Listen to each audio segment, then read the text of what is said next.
Graça e paz, meus irmãos. Abram as suas Bíblias no livro de 1 Coríntios, capítulo 6. Hoje nós vamos fazer a leitura e um breve estudo dos versículos 1 a 6. Paulo censura o litígio entre os irmãos. Versículo 1. Aventura-se algum de vós, tendo questão contra outro, a submetê-lo a juízo perante os injustos e não perante os santos? Ou não sabeis que os santos hão de julgar o mundo? Ora, se o mundo deverá ser julgado por vós, sois acaso indignos de julgar as coisas mínimas? Não sabeis que havemos de julgar os próprios anjos? Quanto mais as coisas desta vida. Entretanto, vós que tendes a julgar negócios terrenos, constituís um tribunal daqueles que não têm nenhuma aceitação na igreja. Para vergonha vou-lo digo: não há porventura nem ao menos um sábio entre vós que possa julgar no meio da irmandade? Mas irá um irmão a juízo contra outro irmão, e isto perante incrédulos. Graça e paz, meus irmãos. Vamos iniciar o estudo. Primeira carta aos Coríntios, capítulo 6. Aqui, Paulo censura o litígio entre irmãos, a briga, o interesse conflitante. No versículo 1 diz assim: aventura-se algum de vós, tendo questão contra outro, a submetê-lo a juízo perante os injustos e não perante os santos? Santos ao qual se refere Paulo são os cristãos que estão no processo de santificação, não que sejam santos perfeitos e imaculados. Meus irmãos, Paulo se mostra inconformado de haver disputa entre os cristãos e principalmente de serem submetidas a injustos. Esses injustos são pessoas que não estão sendo justificadas por Deus, ou seja, as pessoas não cristãs, para serem resolvidas. Talvez para Paulo essa situação parecesse lógica, haja visto que eram ambos cristãos, mas vamos trazer para 2025 e tentar contextualizar para um melhor entendimento. Por exemplo, temos dois cristãos tentando resolver um assunto que envolva direitos e deveres civis. Ambos estão irredutíveis, pois cada um reconhece o seu direito. Como deveriam proceder esses irmãos? Se levassem esse assunto para a igreja, quem teria autoridade para decidir? Será que os líderes da igreja em 2025 seriam justos e honestos como esperava Paulo? Será que a liderança da igreja teria coragem de se expor e tomar partido em favor de um e desfavor de outro? Lembrem-se de uma citação que já fiz várias vezes em nossos estudos. A Bíblia é sempre atual, pois a sociedade não muda. O que muda são as pessoas, são os personagens. Certamente esse assunto não seria resolvido na igreja em 2025. Até porque o lado desfavorecido certamente iria se virar contra a igreja. E muito provavelmente levaria a liderança da igreja para a justiça do mundo. Ou seja, entraria na justiça civil do país, processando a liderança da empresa. Da igreja. Será que naquela época seria diferente? Infelizmente, meus irmãos, viver conforme a palavra e os mandamentos de Deus é para muito poucos. A maioria dos cristãos atuais são cristãos que eu chamo de meia boca. São cristãos por uma convenção social e não por fé, por conversão, por convicção genuínos.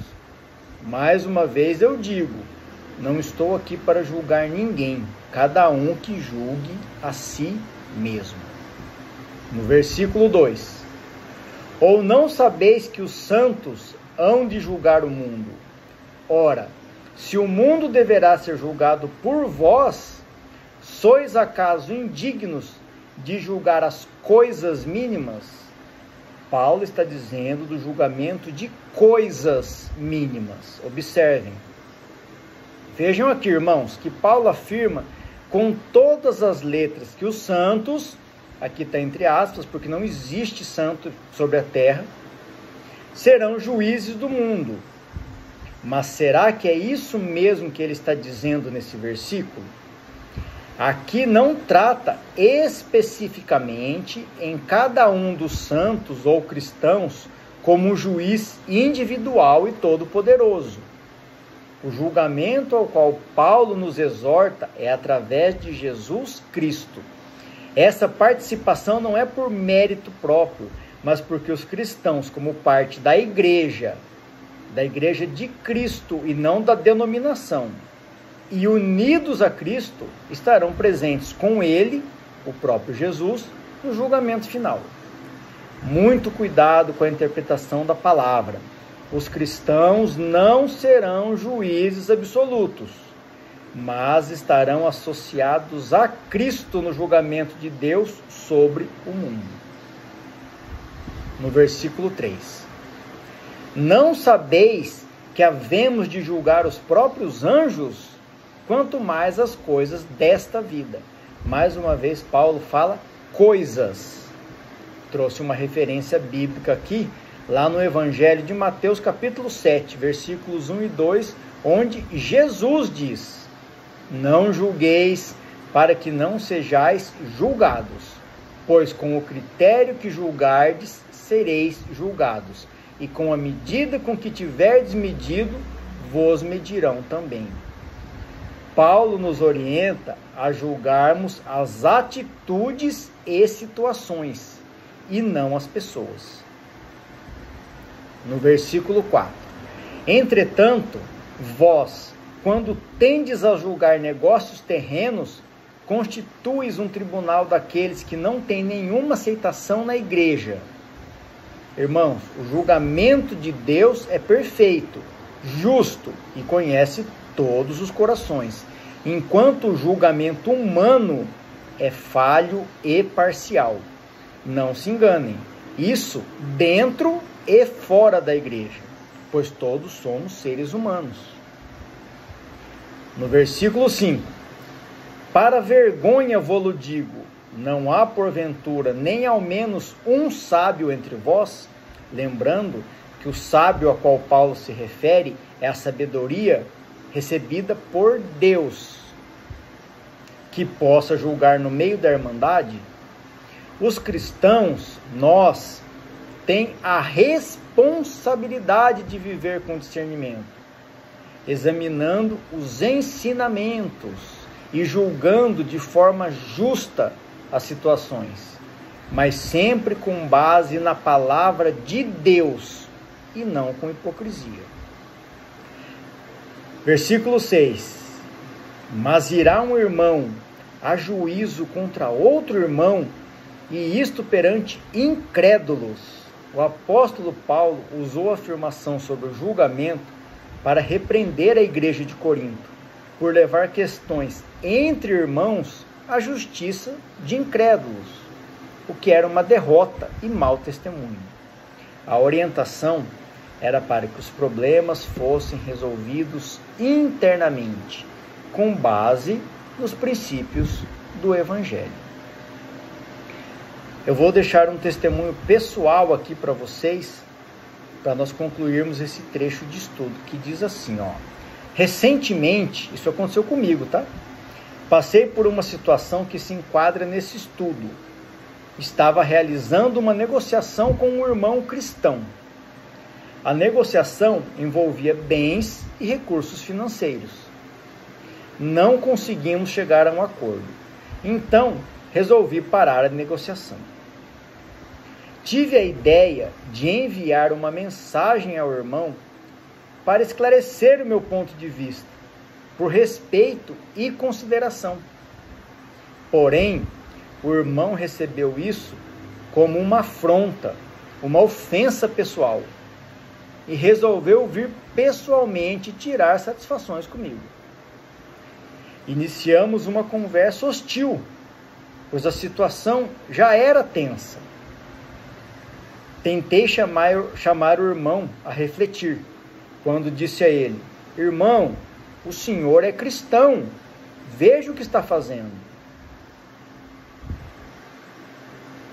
E esse irmão se virou para mim e disse: não me vem com essa conversa de cristão, não. Nesse momento perdi a paciência, me irei. Vim a pecar contra ele e o expulsei.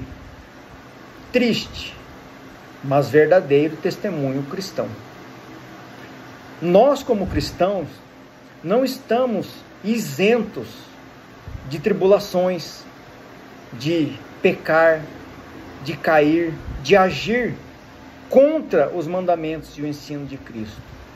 Mas cabe a nós nos arrependermos, nos convertermos, ou seja, buscar não praticar novamente esse erro. Ao final desse contexto, imediatamente, eu enviei mensagem ao irmão pedindo perdão, dizendo que eu tinha errado, expulsando ele, ofendendo, mas que no restante a negociação, a minha consciência estava tranquila. Todos estamos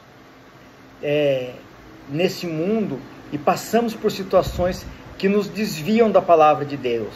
Mas nós, como cristãos, conhecedores da palavra e que vivemos conforme a palavra, temos que reconhecer nossos erros, reconhecer nossas falhas, nos arrepender e continuar a caminhada de fé. Que tudo seja feito para a honra e glória do nosso Senhor Jesus Cristo. Amém.